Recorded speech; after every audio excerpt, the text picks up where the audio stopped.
Sir வணக்கம் sir. வணக்கம் வணக்கம். நல்லா இருக்கீங்களா? நல்லா இருக்கேன் சார். எல்லா கட்சிகள்லையும் ஐடி விங் ஒரு பிரிவாக இருக்கிறது சமீப காலத்தில் ஒரு ட்ரெண்ட் செட்டாக மாறிடுச்சு. அன்அஃபிஷியல் ஐடி விங் மேலே மாஃபியா என்ற ஒரு குற்றச்சாட்டு சமூக ஊடகங்களில் இப்போது எழுந்திருக்கிறத நம்ம பார்க்குறோம். ரூட் மாஃபியா அப்படின்னு சொல்லிட்டு சொல்கிறாங்க. ரூட் மாஃபியா என்றால் என்ன அப்படின்ற ஒரு கேள்வி எல்லார் மத்தியிலும் எழுந்துட்டு இருக்கு. ரூட் மாஃபியான்றது எப்படின்னா, இப்போ ஒரு ஏரியாவில் ஒரு பிராந்தி கடை இருக்குது, அதுவும் போதை தான் தரும். ஆனால் அது கவர்மெண்ட் வச்சுருக்கு. இன்னொரு இடத்துல கஞ்சா விற்பான், இல்லை சாராயம் விற்பான், அதுவும் போதை தான் தரும், ஆனால் அது ப்ரைவேட். அதுதான் ரூட் மாஃபியாவுக்கும் ஐடி விங்கும் உள்ள வித்தியாசம். டிஎம்கே ஐடி விங்னா இப்போ அது டாஸ்மாக் கடை மாதிரி. ஓகே, சரி, கவர்மெண்ட் ஒரு கடை திறந்து வச்சுருக்கு, போனால் குவார்டர் வாங்கலாம், ஆஃப் வாங்கலாம்.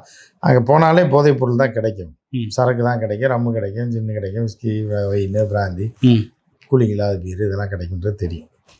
ஆனால் அதுதான் ஐடி விங். கஞ்சா அந்த முக்கில் இது விற்கிறான், பான்பராகி விற்கிறான்னா அதுதான் ரூட் மாஃபியா. பார்த்தீங்கன்னா இதில் எவ்வளோ காசு புழங்குதோ அதை விட டபுள் மடங்கு காசு அதில் புழங்கும். அது ஆபத்தானது. இது ஆபத்தானதுன்னுவாங்க, அது ஆபத்தானதுன்னுவாங்க. ஆனால் எதுவுமே ஆபத்தானது இல்லை அப்படின்றது ஒரு பக்கம் இருக்குது. ஏன்னா அப்படி ஆபத்தானதுன்னா அன்றைக்கே செத்துருக்கணும்ல. இப்போ எலி மருந்தை தின்னா செத்துடுறாங்க உடனே.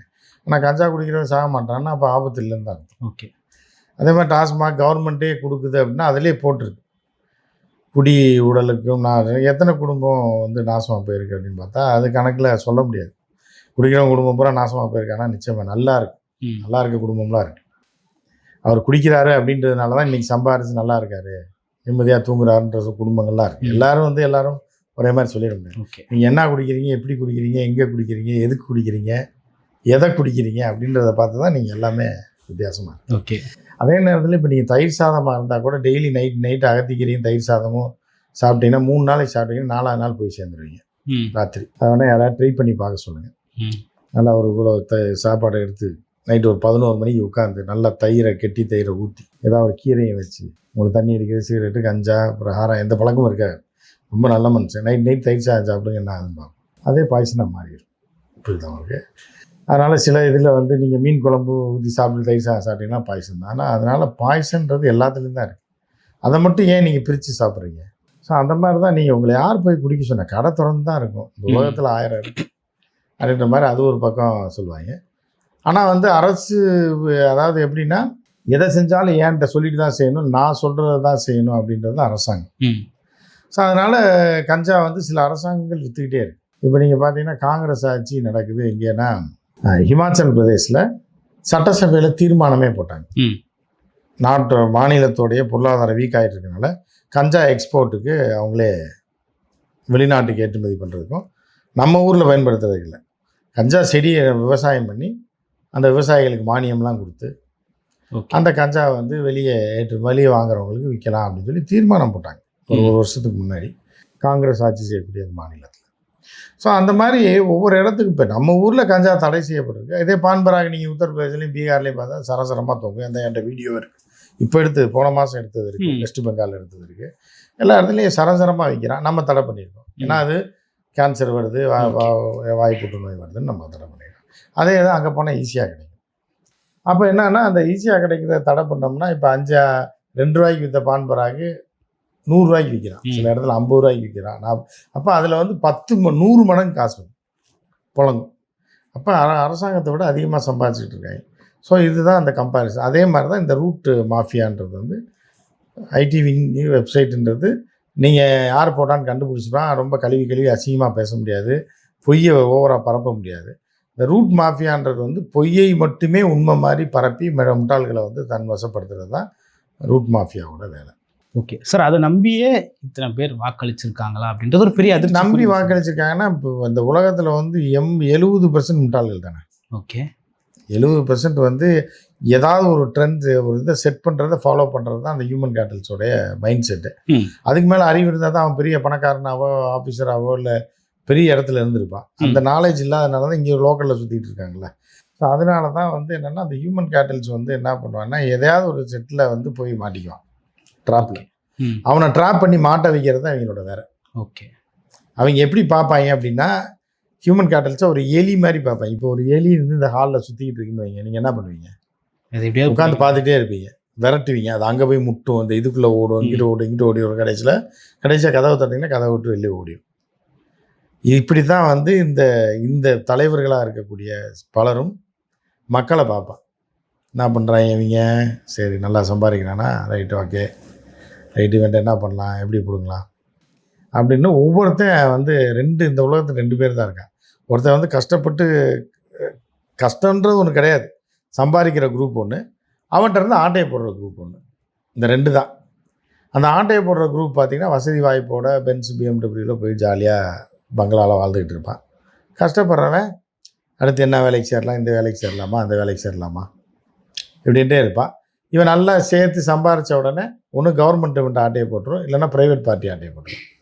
இதுதான் ஃபைனான்ஸ் கம்பெனிகள், அதுக்கப்புறம் வந்து காந்தப்படுக்கை, அப்புறம் வந்து மண்ணுளி பாம்பு, இந்த குரூப்லாம் இருக்குல்ல, இதெல்லாம் வந்து இவங்கிட்ட காட்டையை போடுறதுக்கான குரூப்பு. இதை ஏமாறுறவன் கஷ்டப்பட்டு சம்பாரித்து மொத்தமாக சேர்த்து எதையும் அனுபவிக்காமல் மொத்தமாக அவன்கிட்ட கொடுத்துட்டு தலையில் துண்டை போட்டு உட்காந்துருக்க குரூப் தான் இந்த குரூப். இப்போ அப்படி தான் விஜய்கிட்ட வந்து கொண்டு போய் எல்லாத்தையும் விட்டாங்க. அதை தாண்டி அவங்களுக்கு சிந்திக்க தெரியாது. விஜய் எதுக்குடா விஜயை பிடிக்குன்னா அது காரணம் தெரியாது, எதுக்குடா விஜய்க்கு போட்டிங்கன்னா காரணம் தெரியாது, எவனுக்குடா எம்எல்ஏ அவங்க எம்எல்ஏன்னு தெரியாது. விஜய் எனக்கு பிடிக்கும், விசிலுக்கு போட்டோம். எதுக்குடா விஜய் பிடிக்குன்னா தெரியாது. செக்ஸுவலாக பிடிக்குமா, இல்லை அவனோட டான்ஸ் பிடிக்குமா, சரி டான்ஸ். அப்போ அடுத்த கேள்விக்கு போகிறதுக்கு அவங்க பதில் தெரியாதவங்களுக்கு. இப்போ ஒருத்தர் சொல்கிறான்னு வைங்களேன், விஜய் எனக்கு ரொம்ப பிடிக்கும், உயிர், நான் செத்துருவேன், எதுக்கா அப்படின்னு, அவன் நல்லா டான்ஸ் ஆடுவார் அப்படின்னு அவன் சொல்லிட்டான்னா அடுத்த செல்வன் பிரபுதேவா அதை விட நல்லா ஆடுவார்ல, இவர் ஆடுவார்ல, அவர் ஆடுவார்லன்னு சொல்லும்போது அவன் உடஞ்சிருவான். அதனால அவன் என்ன சொல்லுவான்னா சொல்ல மாட்டான். அந்த மாதிரியா செட் பண்ணுறது தான் அந்த ரூட் மாஃபியா. எதுக்கு பிடிக்கும்னு அவனுக்கே தெரியாது, ஆனால் பிடிக்கும். அதுக்கு காரணமும் இருக்காது, பின்னணியும் இருக்காது. அந்த மாதிரியான கூமுட்டைகள் இருக்கிற வரைக்கும் அது திருந்துறதுக்கு ஒரு காலம் ஆகும், ஒரு 5 வருஷம் 10 வருஷம் ஆகும். அது திருந்தும் போது இந்த உலகம் வேறு மாதிரி மாறிடும். மாறும்போது அப்புறம் எல்லாமே கையை விட்டு போயிடும். அப்படி உள்ள கும்பலை வந்து மைண்ட் செட் பண்ணுறது தான், மைண்ட் ரீட் பண்ணி மூளைகளை பூர்த்தி பண்ணுறது தான் இந்த மாஃபியா.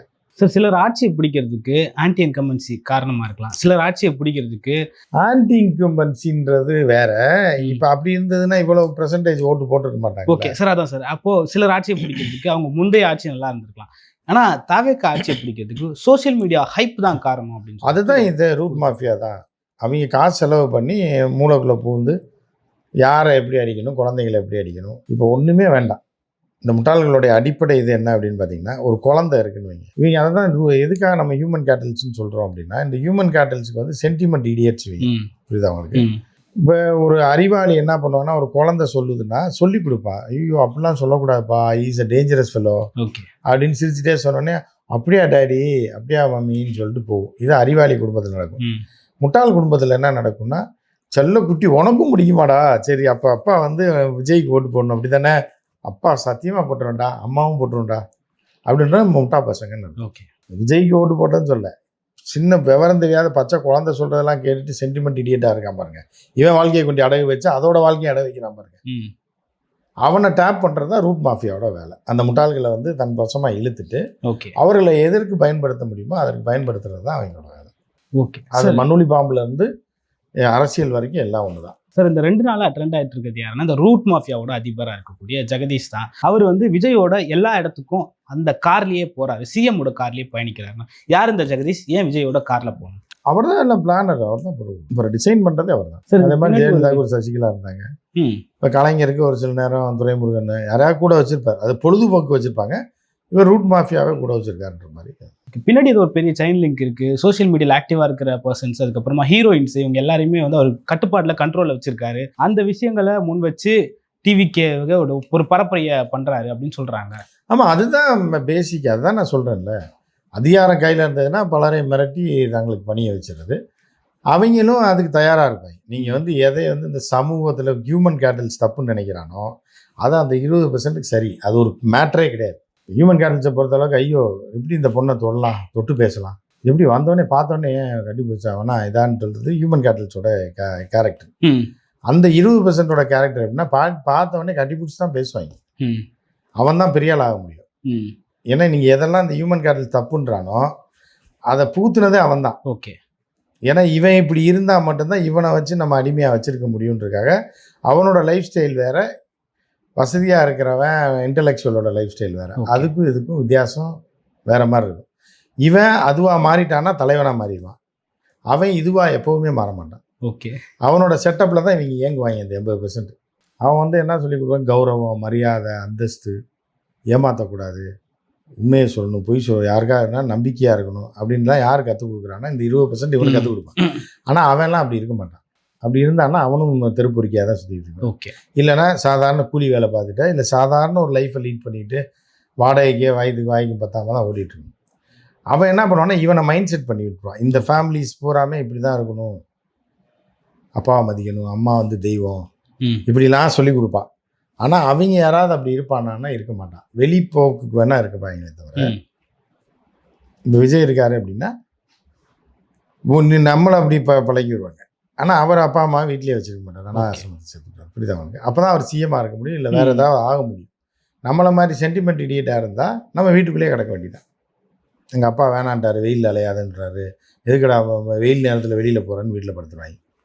அது வந்து ஹியூமன் கேட்டல்ஸோட ஜென்ரல். சார் அதில் ஒரு கட்டத்தில் அவங்க நம்பி சொந்த மனைவியான சங்கீதாவை விமர்சிக்க ஆரம்பித்தாங்க. இப்போது ஒரு வீடியோவில் த்ரிஷா அவரோட இருந்தால் என்னங்க 36 பல்லு அவருக்கு இருக்குது, பல்லு இருக்கிறவன் பக்கோடா சாப்பிட்றான்னு சொல்லிட்டு பேசக்கூடிய அளவுக்கு அதுதான் செட் பண்ணுறது. மைண்ட் ஹியூமன் கேட்டல்ஸ் மைண்டை செட் பண்ணுறது அதுதான். அதை தான் நான் சொல்கிறேன்ல, இந்த 20% லைஃப் ஸ்டைல் வேறு.